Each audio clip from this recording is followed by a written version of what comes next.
Olá, meus amigos, minhas amigas, muita luz, muita paz para todos.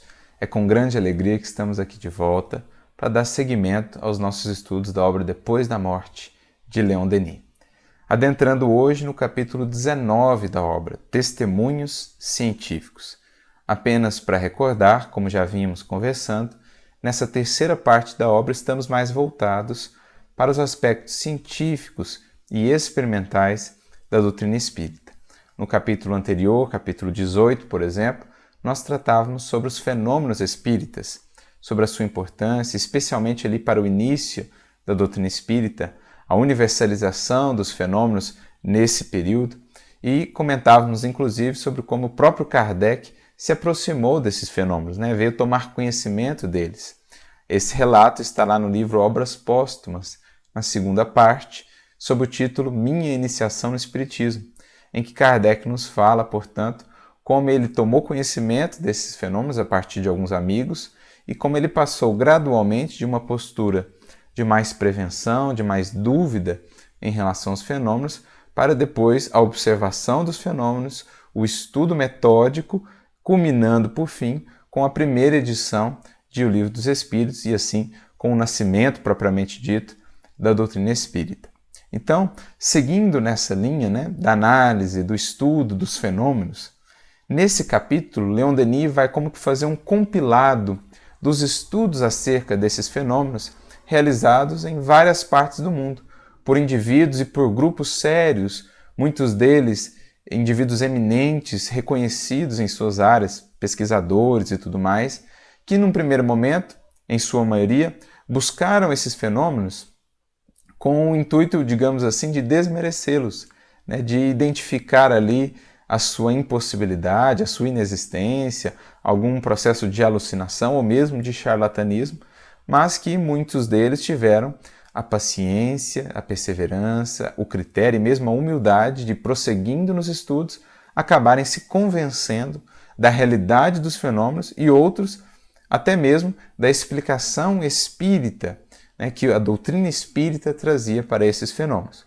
Outros, embora convencendo-se da realidade dos fenômenos, não chegaram a aceitar a explicação espírita, relutaram em aceitar, por exemplo, a existência dos espíritos, a mediunidade, a comunicabilidade, com os espíritos, buscaram outras alternativas, outras explicações, embora incompletas, para tentar descrever esses fenômenos. Telepatia, expansão da mente, do psiquismo do próprio indivíduo, enfim, explicações muitas vezes mais complexas mesmo do que propriamente as explicações apresentadas pela doutrina espírita. Mas acabaram se convencendo da realidade dos fenômenos após os seus estudos e trazem então esses testemunhos. Outros se tornaram inclusive espíritas, passando a ser divulgadores mesmo da doutrina espírita, trazendo também as suas obras, os seus testemunhos.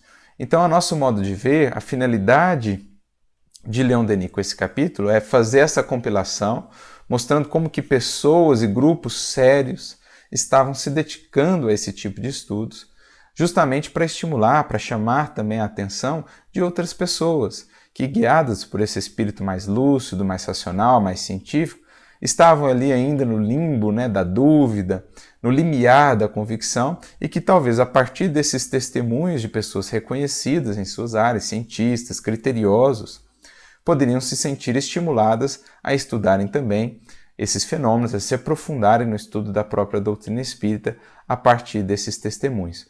Então, nosso modo de ver é essa a finalidade de Leon Denis. Ele vai juntar também testemunhos, informações oriundas de várias partes, de vários países, não só da Europa, da América, inclusive ele vai citar até mesmo o Brasil, justamente para dar esse estímulo a essas pessoas, na medida em que pudessem ver que pessoas sérias estão se dedicando a esse tipo de estudo. O próprio Kardec, o seu caso, se deu mais ou menos nesse sentido, porque num primeiro momento, ele dialoga com o seu amigo Fortier, Sr. Fortier, por 2 vezes e mantém-se ali um pouco cético com relação aos fenômenos, especialmente quando Fortier menciona os fenômenos inteligentes, ou seja, que por detrás daqueles fenômenos físicos existia uma inteligência, uma vez que eles respondiam a perguntas.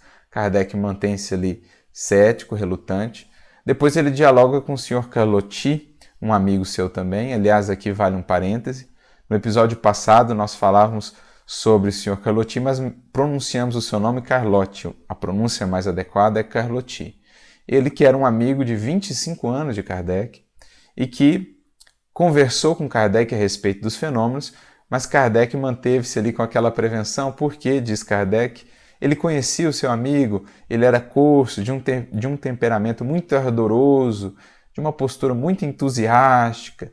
E Kardec, como sabia que muitas vezes o entusiasmo ele não reflete, ele não pondera mais adequadamente, muitas vezes ele deslumbra, ele leva à ilusão, Kardec manteve-se, embora a amizade, manteve-se relutante. Mas um pouco mais tarde, em visita à casa da senhorita Roger, que era uma médium sonambúlica, da qual o Sr. Fortier era o médium de sonambulização, Kardec ele encontra o Sr. Patier, a senhorita Plane-Maison, e num diálogo com o Sr. Patier sobre os mesmos assuntos sobre os quais ele havia conversado com Carlotti, Kardec fica bastante impressionado, porque a personalidade de Patier era bem distinta de Carlotti, né? Era uma personalidade muito mais séria, ponderada, lúcida, serena. Então, embora não tenha conversado sobre os mesmos assuntos, os fenômenos e tudo mais, Kardec sente-se vivamente impressionado pelo diálogo com o Sr. Patier, algo que não havia acontecido no caso do Sr. Carlotti. Por quê? Justamente por causa da seriedade que ele pôde ver no Sr. Patier. Ele deve ter pensado, se pessoas assim tão sérias, tão lúcidas, estão se dedicando a esse tipo de estudo, de análise, é porque algo sério há aí.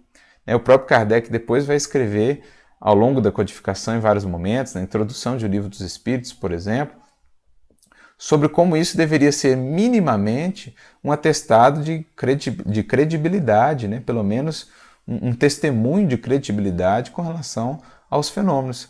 Quando o indivíduo identificasse ali pessoas sérias, reconhecidas na sociedade, em suas comunidades, que estavam se dedicando àquilo, para uma pessoa lúcida, para uma pessoa de boa fé, isso deveria representar, no mínimo, um testemunho de credibilidade, né? Um voto de confiança que deveria ser dado a esse tipo de estudo.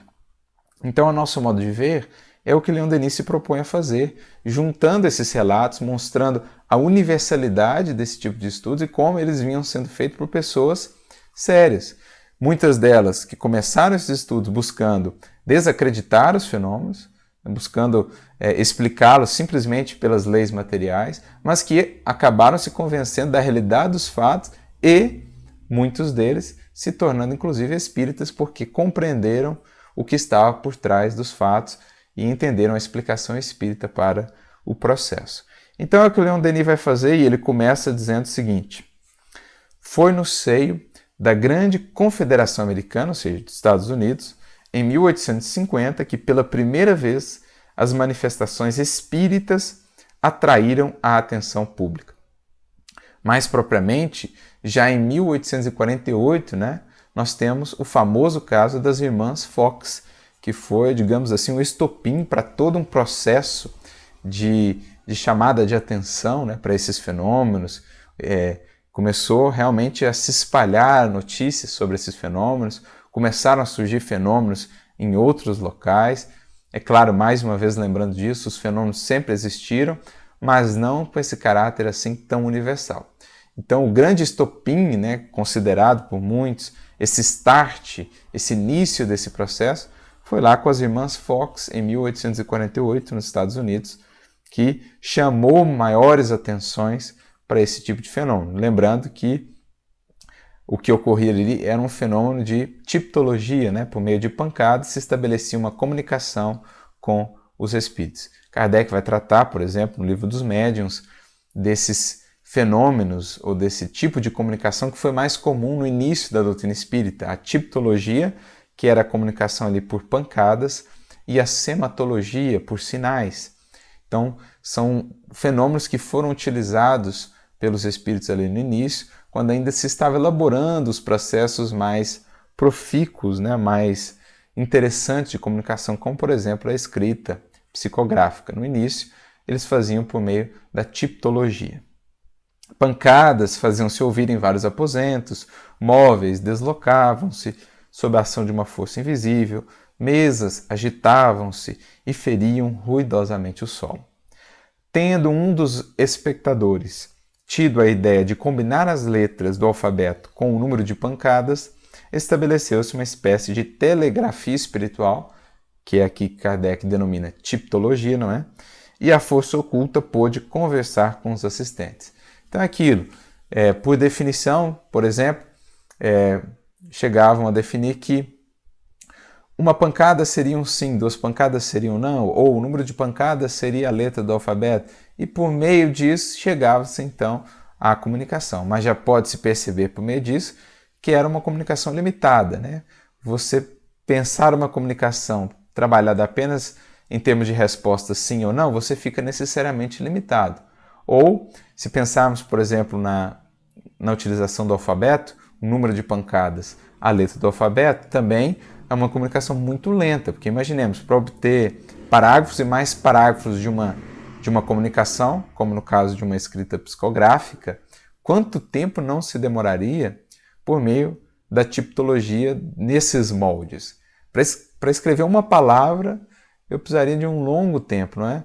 Imagina só, uma palavra que tem ali letras R, S, Z, quantas pancadas para não descrever uma letra? E para descrever a palavra inteira, uma frase inteira, um parágrafo inteiro. Então era algo muito lento, algo realmente muito incipiente, denotando aí o início do processo.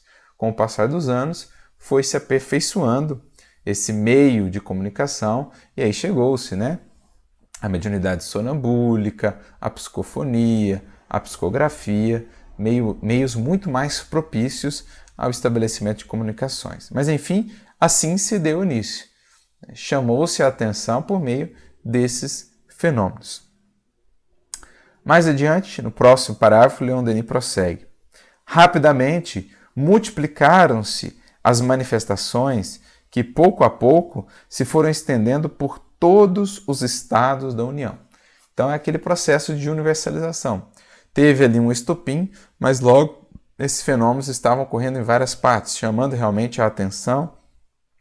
E aí começam a adentrar aqueles indivíduos que, mais do que simplesmente a curiosidade, buscavam de fato estudar esses fenômenos. E aí Leon Denis começa a citar aqui, por exemplo, alguns nomes de alguns indivíduos na América, nos Estados Unidos, que ficaram reconhecidos e que trouxeram contribuições importantes. Por exemplo, ele cita aqui o juiz Edmonds, que trouxe contribuições importantes, inclusive deixou obras, escritos a respeito desses fenômenos, algo que inclusive é citado na Revista Espírita de novembro de 1861 por Kardec.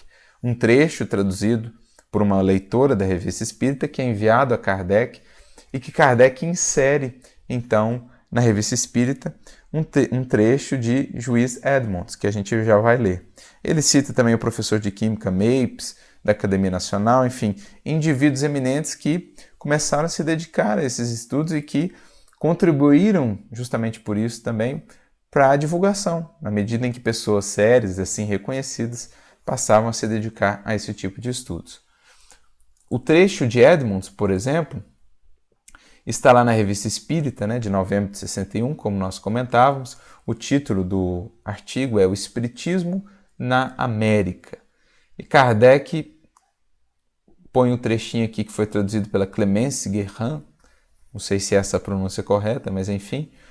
E ele diz assim, Kardec, né? A passagem seguinte do juiz Edmonds mostrará com que precisão ele entrevira as consequências do Espiritismo. Não se deve esquecer que escrevi em 1854, época em que o Espiritismo na América, como na Europa, ainda era novo. E aí ele abre aspas aqui o trecho de Edmonds. Falsas ou verdadeiras, outros julgarão as minhas deduções. Meu objetivo será atingido se, falando do efeito produzido em meu espírito por essas revelações, eu tiver feito brotar em alguns o desejo de também pesquisar e assim levar novas luzes ao estudo desses fenômenos. Então, olha como é interessante, não é? Esse trabalho da espiritualidade, como que em vários pontos do mundo espíritos haviam reencarnado, de certo modo já comprometidos em contribuírem com esse processo universal que se daria ali em meados do século XIX, envolvendo essa nova revelação. Então, certamente, Edmonds é um desses espíritos que nos Estados Unidos tinha essa tarefa, que teve a coragem de lidar com muitas resistências, né, de abrir mão muitas vezes da reputação, porque recebiam severas críticas, sarcasmos, ironias, perseguições mesmo, mas homens e mulheres corajosos que se dedicaram a isso. Médiuns, a gente vai ver que passaram por duras perseguições, mas que eram submetidos e submetiam às experimentações mais complicadas, mais difíceis, justamente porque traziam muitas vezes internamente, né, esse compromisso em suas consciências de contribuírem para esse processo. Então, já em 54, ou seja, Kardec mal havia tido os primeiros contatos com os fenômenos. A primeira vez que ele ouviu falar a respeito foi em 54, em 55 ele tem os diálogos com Fortier, com Carlotti, ele vai começar a sua experimentação ali em 55, 56, para chegar à primeira edição de Livro dos Espíritos em 57.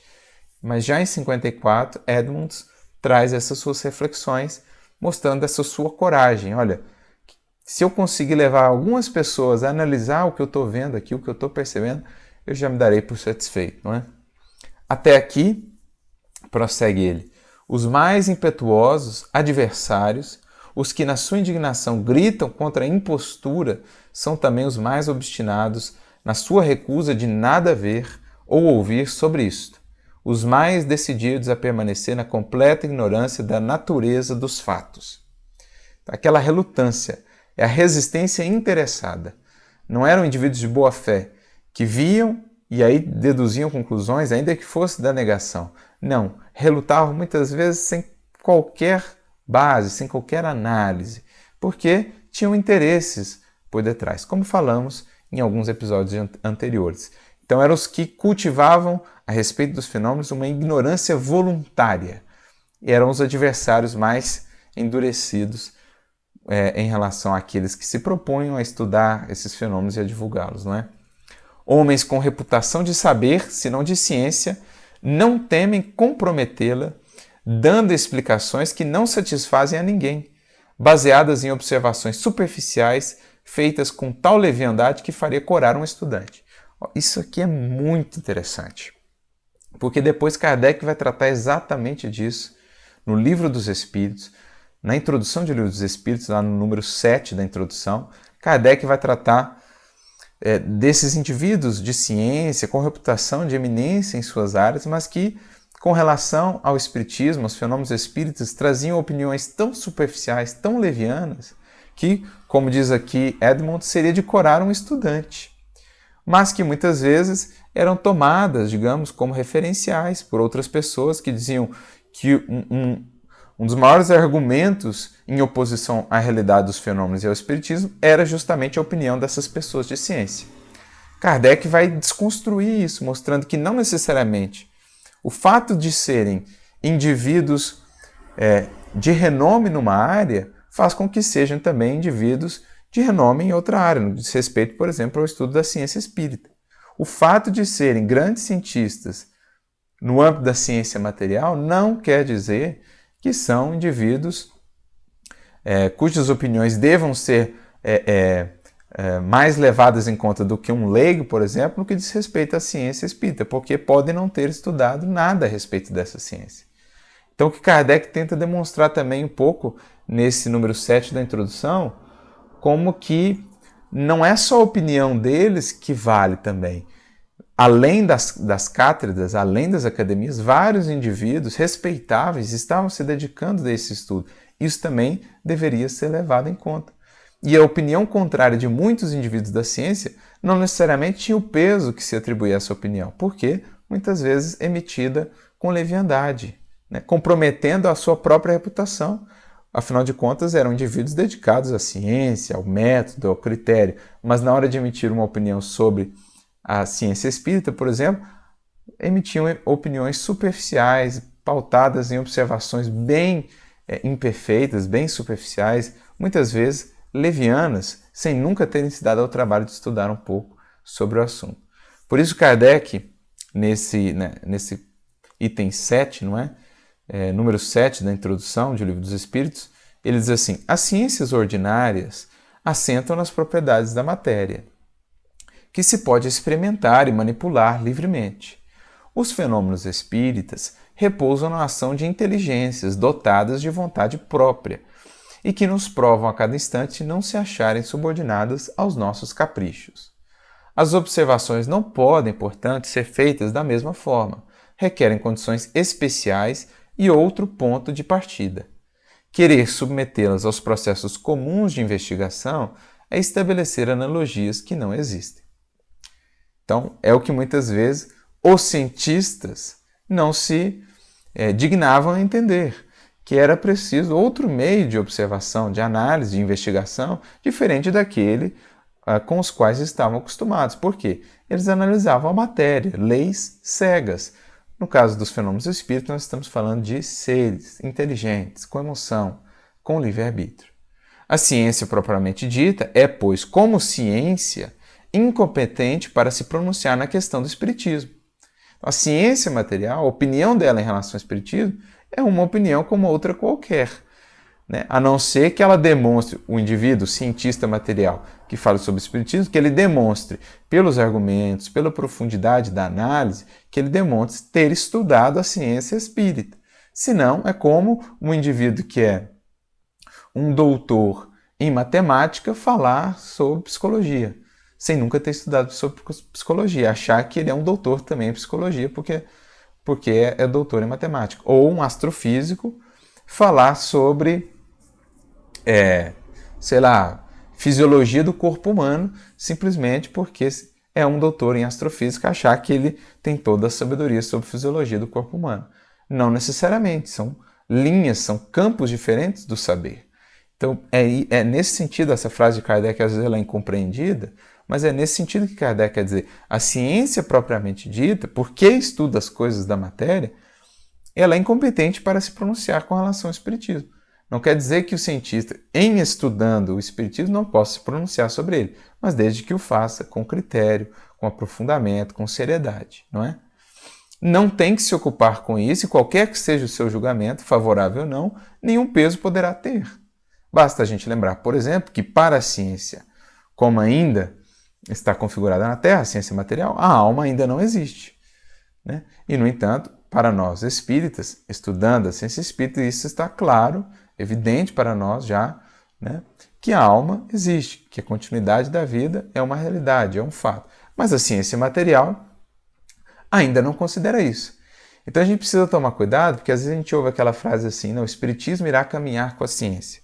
Sim, ele irá caminhar com a ciência naquilo que for objeto de estudo da ciência material. Agora, quando a ciência material se propõe a estudar aquilo que é objeto de estudo do espiritismo, e muitas vezes emite opiniões imperfeitas, superficiais, o espiritismo não vai acompanhar a ciência. O simples fato, aí está, um simples exemplo. Para a ciência material do mundo, o espírito ainda não é uma realidade. O espiritismo, então, vai ficar com a ciência nesse sentido? Não, porque o espiritismo estuda o espírito e o mundo espiritual. A ciência material, não. Então é preciso fazer esse balanço para a gente não interpretar aquela frase de Kardec muito superficialmente, quando ele diz o espiritismo vai acompanhar sempre a ciência. Sim, naquilo que diz respeito ao estudo da ciência material, não é?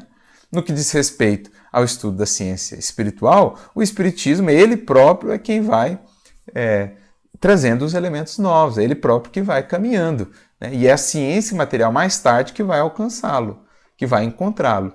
Ao passo que, no que diz respeito ao estudo da ciência material, o espiritismo vai, então, abraçando, vai acompanhando a ciência material.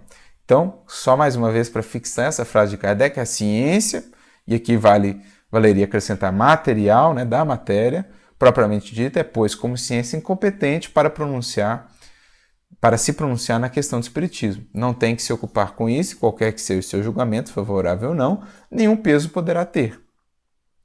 É o que Kardec está apresentando para mostrar que a gente tem que ponderar também a opinião dos indivíduos, por exemplo, o indivíduo só pelo simples fato dele ser um grande cientista, um grande biólogo, por exemplo, a sua opinião no que diz respeito ao espiritismo não terá um peso, por exemplo, de alguém que estudou por muito tempo o espiritismo, não é?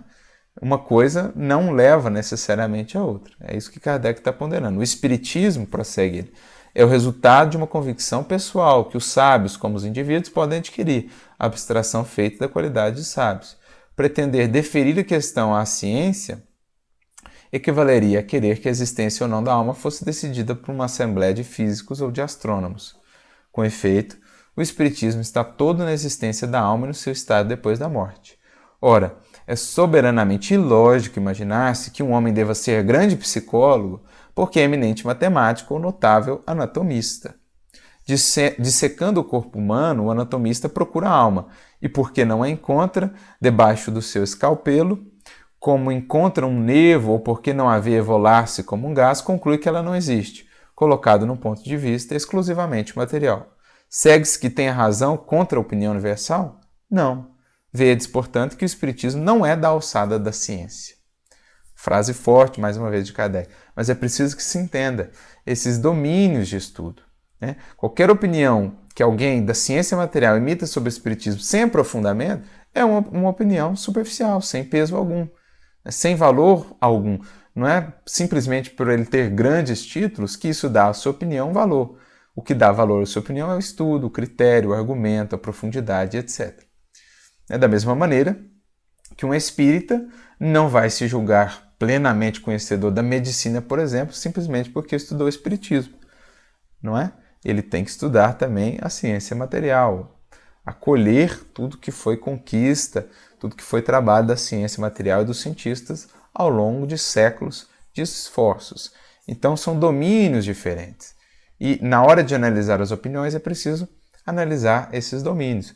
Por isso que o fato de homens, de indivíduos, por exemplo, altamente titulados, manifestarem a sua opinião contrária aos fenômenos naquele tempo, por exemplo, não necessariamente deveria ter o peso a que se atribuía isso. Não era propriamente um argumento justificável de oposição ao espiritismo, né? Porque, embora conhecedores daquela área, não eram do espiritismo.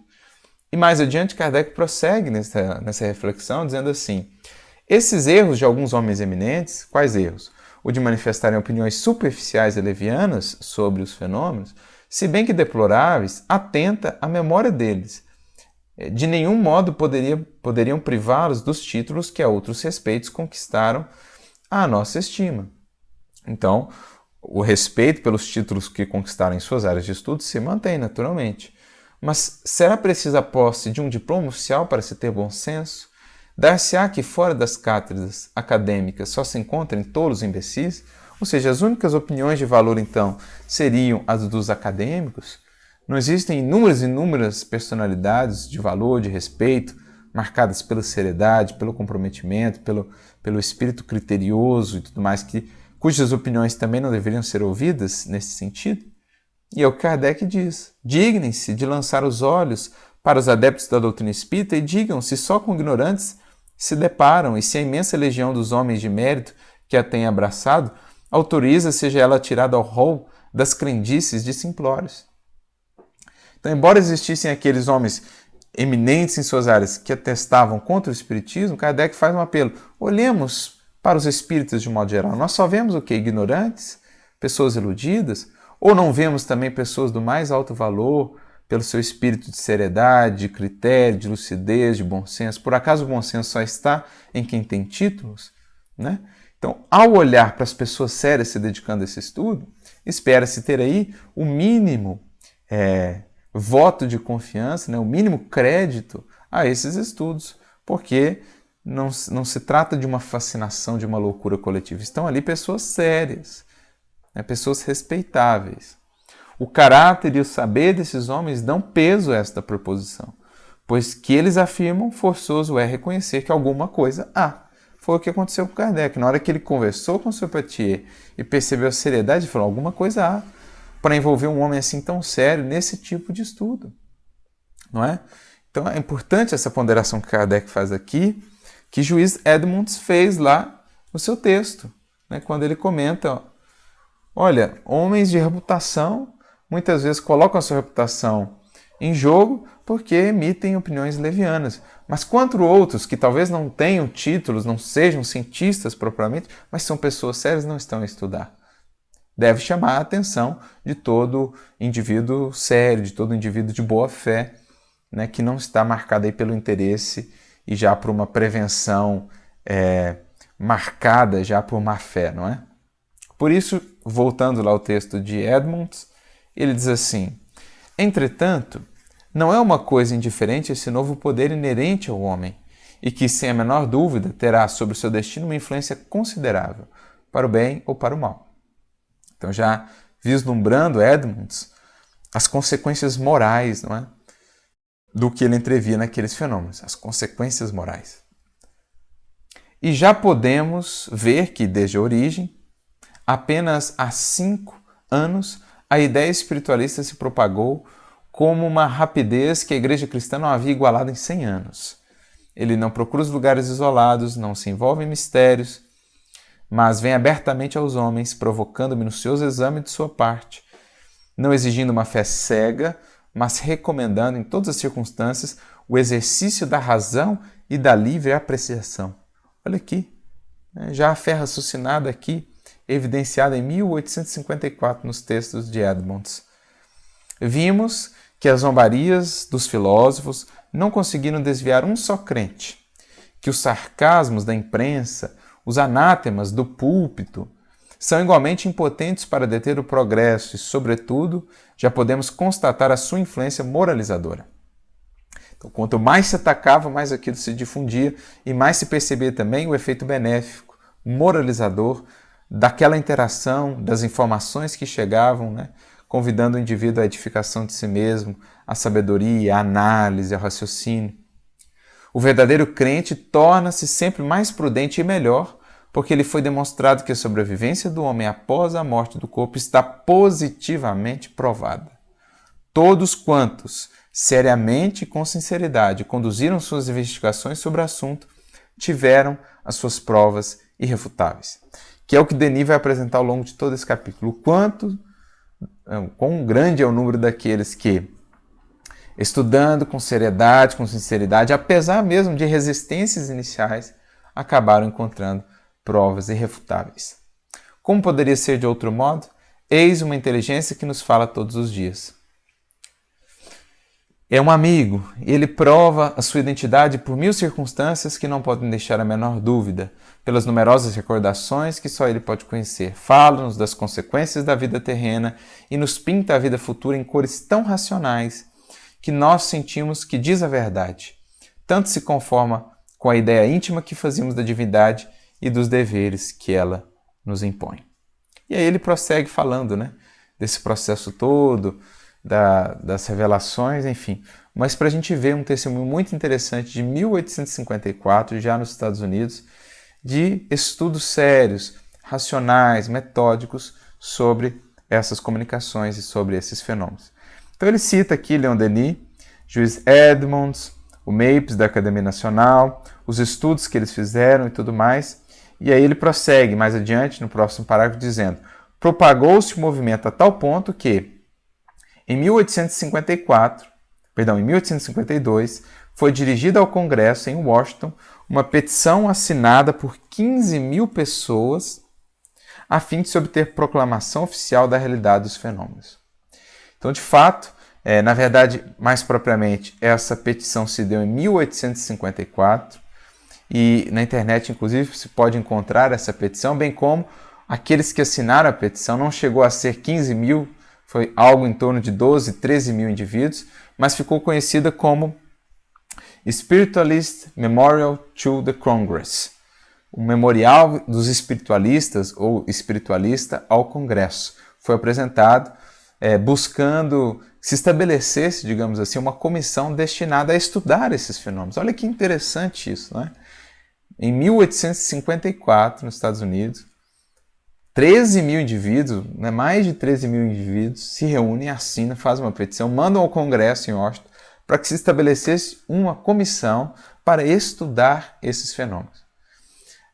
A comissão, ou melhor, o memorial foi recebido, né, mas deliberou-se por deixá-lo na mesa, né, lie on the table.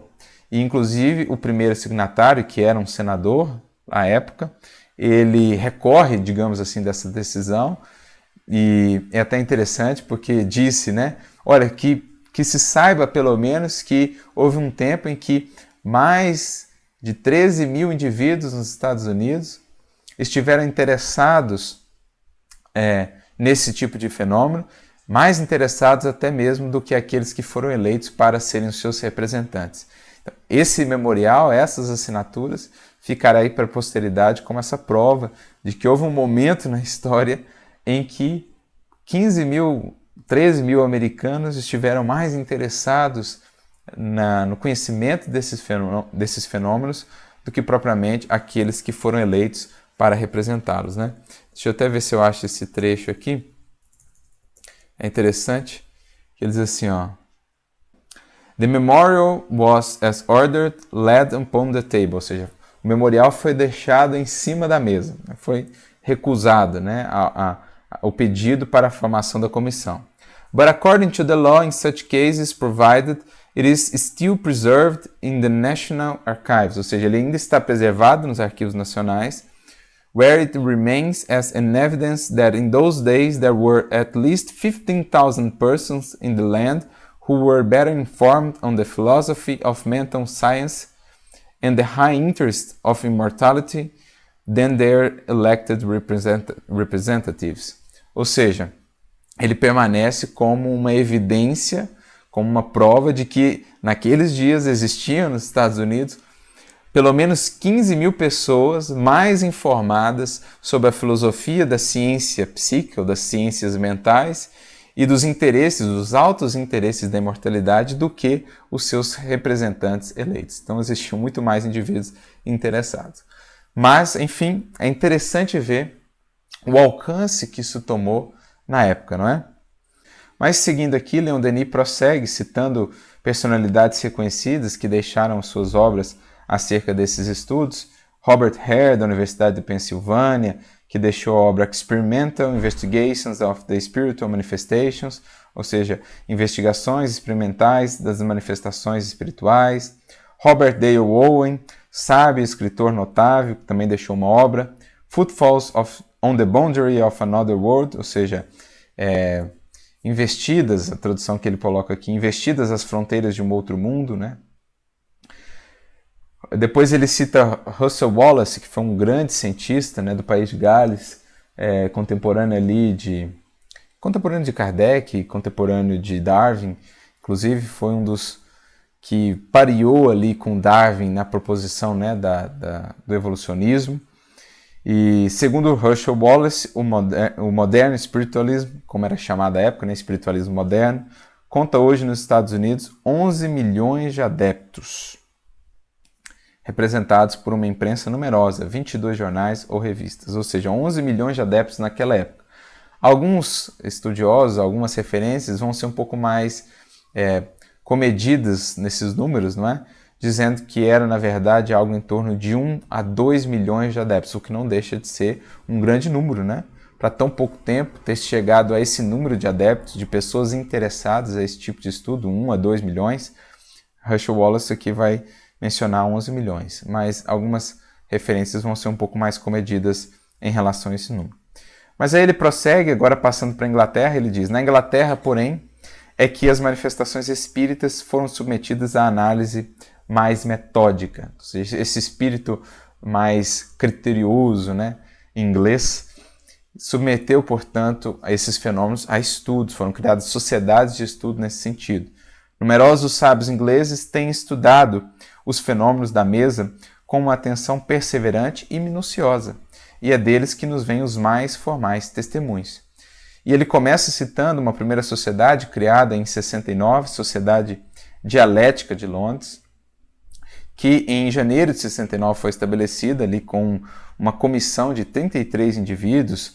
Huxley, Wallace, Crookes, entre outros, fizeram parte dessa sociedade e que por 18 meses, então, estudou os fenômenos, apresentando um relatório em julho de 1870 com as conclusões. Então, o objetivo com o qual ela foi criada, diz Leon Denis, na metade do parágrafo seguinte, né, que começa em 1869, a Sociedade Dialética, lá no meio ele diz assim: examinar e aniquilar para sempre esses fenômenos espíritas era o que dizia a moção, né, da fundação, que são somente produto da imaginação. Ele coloca, entre aspas, os trechos que estão lá, né, na ata, ali, né, na moção de fundação de criação da sociedade. Depois de 18 meses de experiências e de estudos, a comissão, em seu relatório, reconheceu a realidade dos fenômenos e concluiu em favor do Espiritismo. Ou seja, 1 ano e meio depois de estudos minuciosos, aquela sociedade, aquela comissão que havia sido formada para mostrar a ilusão, para aniquilar para sempre essa ilusão, mostrar que era produto da imaginação, chegou à conclusão da realidade dos fenômenos. E aí ele enumera aqui alguns desses fenômenos. Aparição de mãos, de formas que não pertenciam a nenhum ente humano, pareciam vivas por sua ação e mobilidade, mãos que algumas vezes tocadas e seguradas pelos assistentes, enfim, alguns desses fenômenos que puderam ser presenciados e que estão relatados lá nesse relatório, né, que foi o resultado final desses estudos. Um desses 33 membros da comissão é um grande pesquisador, né, como já vimos mencionado, Alfred Russel Wallace.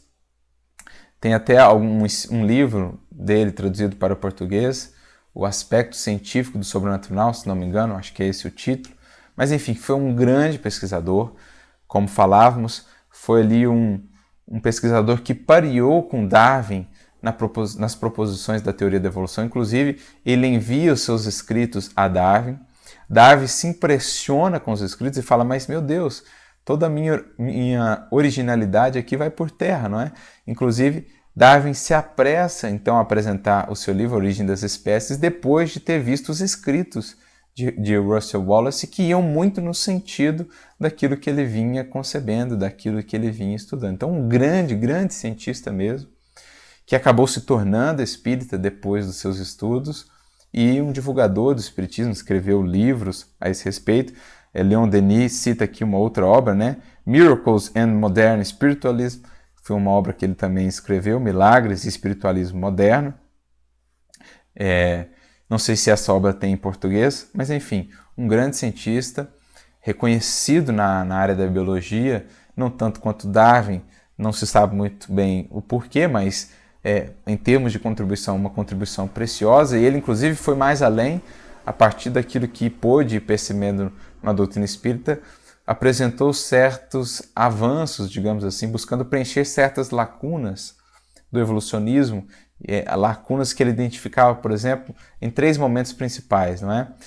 Na elaboração da vida a partir da matéria inorgânica, na formação da consciência dos animais superiores, não é?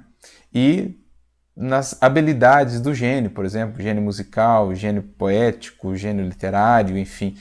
Ele acreditava que isso não poderia ser explicado simplesmente pela seleção natural, pela teoria evolucionista como ela havia sido proposta, que faltavam lacunas, não é? Lacunas essas que estavam no reino invisível do espírito. Algo similar ao que André Luiz depois vai nos trazer no livro Evolução em Dois Mundos. Mas enfim, um grande cientista, e Leon Denis traz aqui o próprio relato dele quando iniciou esses seus estudos. Ele diz lá, né? Quando me entreguei a essas experiências, era fundamentalmente materialista. Não havia em minha mente concepção alguma de existência espiritual. Contudo, os fatos são obstinados. É duro ali, os fatos são teimosos. É verdadeiro mesmo. Venceram e obrigaram-me a aceitá-los muito tempo antes que eu pudesse admitir a sua explicação espiritual. Então, primeiro, ele se convenceu dos fatos, era inegável. Depois ele partiu para a explicação espiritual. Então ele, Russel Wallace, foi um desses que, para além da realidade dos fatos, conseguiu ir além e entrever realmente a explicação espírita para os fatos. Esta veio sob a influência constante dos fatos sucessivos que não podiam ser afastados nem explicados de nenhuma outra maneira. Então, um relato dele próprio, como se deu, né, esse seu processo. E aí ele vem citando Denis e outros pesquisadores, William Stanton Moses, por exemplo, mais conhecido por Oxford, professor da Faculdade de Oxford, que publicou livros muito interessantes.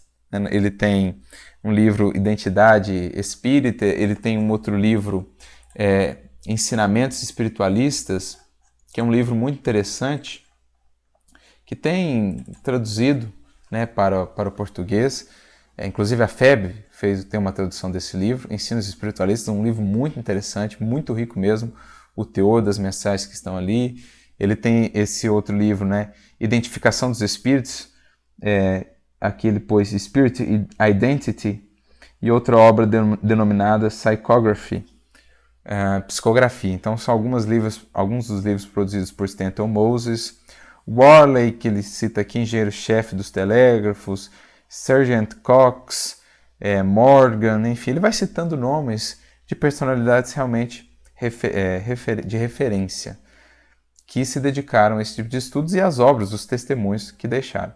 Mas aí ele cita um nome pelo qual Denis tinha uma admiração, um pesquisador também grandioso, assim como Wallace, William Crookes. A gente já mencionou Crookes alguns episódios para trás, quando tratávamos da matéria, né, lá no capítulo 16. Crookes foi o grande descobridor aí do quarto estado da matéria, que depois foi denominado plasma, não é? Um grande pesquisador no âmbito da física, da química, muito reconhecido, descobriu o tálio, descobriu uma série de coisas, enfim, um cientista realmente renomado, era membro da Royal Society, da Academia de Ciências da Inglaterra, fez parte dessa sociedade, depois ele fez parte da Sociedade de Pesquisa Psíquica, né?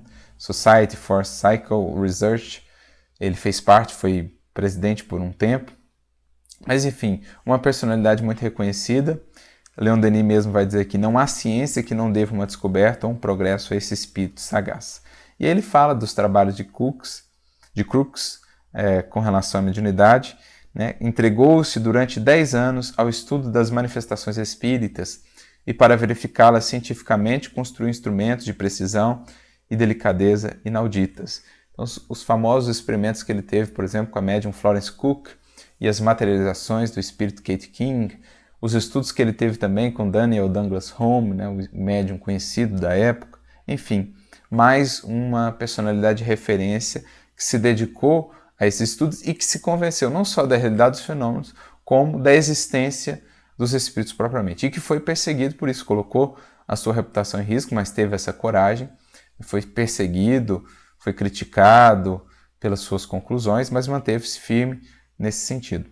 Poderíamos citar também Conan Doyle, né, na Inglaterra, conhecido literato pelas suas obras, que também se convenceu disso, inclusive produziu uma obra muito interessante com uma compilação também dessas informações, que é a História do Espiritismo, ou a História do Espiritualismo, ele que depois se tornou muito amigo de Leon Denis e que vai citar esses nomes que Leon Denis vai trazendo aqui, a maioria deles vai estar também na obra de Conan Doyle, lá do Espiritismo na América, o Espiritismo na Europa, ele vai citando também esses nomes. E aí ele cita aqui, Denis, né, uma obra de Crookes, Researches in the Phenomena of Spiritualism, ou seja, pesquisas sobre os fenômenos do espiritualismo ou acerca dos fenômenos do espiritualismo. Então ele analisa diversas espécies de fenômenos, movimentos de corpos pesados, execução de peças musicais sem contato humano, aparição de mãos, enfim. Durante vários meses, prossegue ele, o espírito de uma jovem, graciosa mulher chamada Kate King mostrou-se todas as noites aos olhos dos investigadores, revestindo por alguns instantes as aparências de um corpo humano, provido de órgãos e de sentidos, ou seja, toda a aparência realmente de realidade, até a temperatura, não é? Conversando com Crookes, com sua esposa e com os assistentes, submetendo-se a todas as experiências exigidas, deixando-se tocar, auscultar, fotografar, após o que se esvaía como tênue névoa, o conhecido processo de materialização. Isso levou, então, William Crookes a chegar e afirmar a sua convicção. Depois, Denis cita também uma sociedade muito conhecida que existe ainda hoje. Foi fundada em 1882, como já mencionei, a Society for Psychical Research, a SPR, né, que era uma agremiação de sábios que se propunha a estudar esses fenômenos. Então, participaram delas, por exemplo, Myers, Lodge, Richer, Crookes, entre outros, fizeram parte dessa sociedade, mas ela nunca chegou propriamente a afirmar a convicção, uma convicção, digamos, geral, né, dos seus membros. muitos deles ficaram naquele caminho do meio. Aceitaram a realidade dos fenômenos, mas não avançaram além, buscaram alternativas. O próprio Richer, por exemplo, relutou até o fim com a realidade, por exemplo, dos espíritos, da mediunidade, falou da parapsíquica, da parapsicologia, etc., da metapsíquica propriamente, né, que Richer foi o criador, mas não chegou a abraçar a explicação espírita para os fenômenos em si. Então a SPR ela ficou, de um modo geral, mais ou menos nesse meio termo, reconhecendo os fenômenos ou estudando os fenômenos, mas não chegando a afirmá-los propriamente, nem tampouco a explicação espírita, não é? E aí ele cita aqui algumas obras, né? As obras que eram, o material que era produzido, os proceedings da SPR, que pode ser acessado na internet, por exemplo, mas Leon Denis mesmo dirá, na metade do parágrafo que começa com a Sociedade de Pesquisa Psíquica, né? Lá no meio do parágrafo ele diz assim: uma leitura atenciosa da Proceedings, ou seja, desse material produzido por eles, não permite que aceitemos, para um grande número de casos, as diferentes explicações dadas por esses doutores, como sendo tais fenômenos o produto da ação mental à distância ou da alucinação, nem mesmo é razoável admitir-se o caráter subjetivo que em geral lhes atribui. Então é aquilo que falávamos, eles buscavam outras explicações. Richer com a metapsíquica, outros vão propor ação mental à distância, telepatia, enfim. Mas quando se lê os fenômenos que eles descrevem e as explicações que eles dão, logo se percebe a discrepância, não é? Algo que seria muito mais facilmente e racionalmente explicado por aquilo que o doutrina espírita apresenta, mas eles relutavam. E aí Leon Denis vai citando alguns desses exemplos. Depois ele passa a citar aqui também a Alemanha, né, que os testemunhos de existência também se espalharam. Por exemplo, os trabalhos do astrônomo Zollner, de Ferner, de Weber na Universidade de Leipzig, de Caldo-Prel em Munique. Esses sábios, céticos todos a princípio, e igualmente animados do desejo de desmascarar o que consideravam trapaças vulgares, foram constrangidos pelo respeito à verdade a proclamar a realidade dos fatos observados. E aí ele prossegue, mais uma vez ampliando esse leque, né? O movimento espírita estendeu-se aos países latinos, a Espanha possui em cada uma de suas principais cidades uma sociedade, um jornal de estudos psíquicos. Aí ele fala na Itália, também se produziram essas manifestações.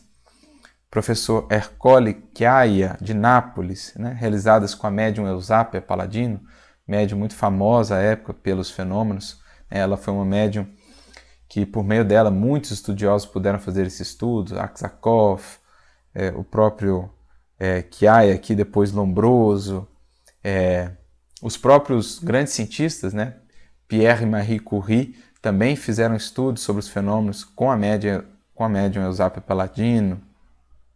E ele cita aqui um pouco mais adiante, a publicidade que se deu a esses fatos provocou uma crítica vivaz da parte do professor Lombroso, criminalista e antropologista célebre, muito reconhecido até hoje pelas suas obras no âmbito da área da criminalística, né?